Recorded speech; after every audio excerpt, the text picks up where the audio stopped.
నమస్కారం. క్షాత్రవాడికి స్వాగతం.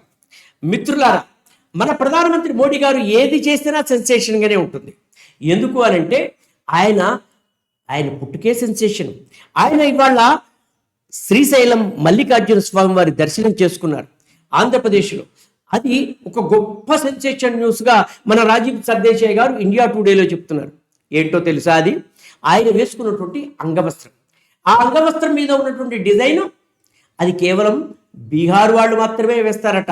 అది మధుబని అనేటువంటి ఒక కళ అట. ఇటువంటి అంగవస్త్రం గురించి కూడా చర్చ పెట్టి రచ్చ చేసేటువంటి గొప్ప జర్నలిస్టులు మన దేశంలోనే ఉన్నారు. ఒకవేళ ఎన్నికల కోసమే ఆయన వేశారు అనుకుందాం.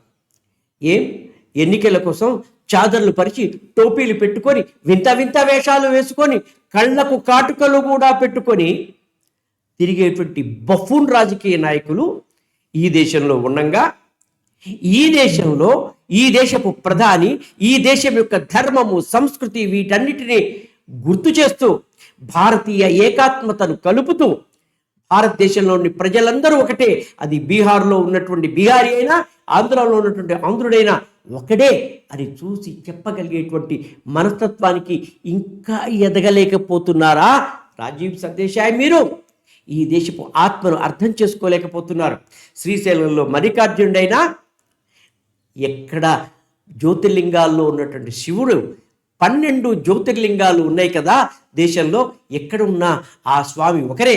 ఆయన బీహార్ అయినా ఆంధ్ర అయినా ఒకడే, మా ఆత్మ ఒకటే అని చూపించటానికి పెట్టారు అని అనుకోవటం మానేసి ఇవాళ ఎలక్షన్స్ కోసమే ఈ పని చేశారు అని అనుకోవటం అనటం మీ యొక్క తెలివి తక్కువతనం.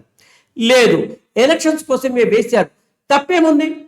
హిందువుల ఓట్లను కులాల పేరుతో విడదీసి మీరు ఆ కులము ఈ కులము అని విడదీసి హిందువుల యొక్క ఇంటిగ్రిటీని దెబ్బతీస్తూ 70 సంవత్సరాలు పరిపాలించినటువంటి కాంగ్రెస్ సెక్యులరిజం పాఠాలు చెబితే మీకు అది గొప్పగా ఉంది. దేవుళ్ళందరూ ఒకటే, ఏ దేవుణ్ణి పూజించినా వాళ్ళు చేరేది ఒకటే అని చెప్పేటువంటి హిందుత్వంలో మాత్రము ఆ హిందుత్వాన్ని పాటించేటువంటి నిష్ఠగా పాటించేటువంటి ఈ భారతదేశపు చెందినటువంటి ఒక నాయకుడు మీకు మతతత్వవాదిగా కనపడుతున్నాడు. ఆయనలో ఎన్నికల స్టంట్ కనపడుతోంది. ఎన్నికల స్టంట్లు చేసేటువంటి జోకర్లు కనపడరు, బఫూన్లు కనపడరు. కాబట్టి ఇప్పటికైనా ఈ స్థితిని మానుకోండి. ఇది హిందూ దేశము, హిందూ రాష్ట్రము. హిందుత్వం అంటేనే సెక్యులరిజం. సకల జనుల ధర్మాలను సకల జనుల విశ్వాసాలను గౌరవించేదే హిందుత్వము.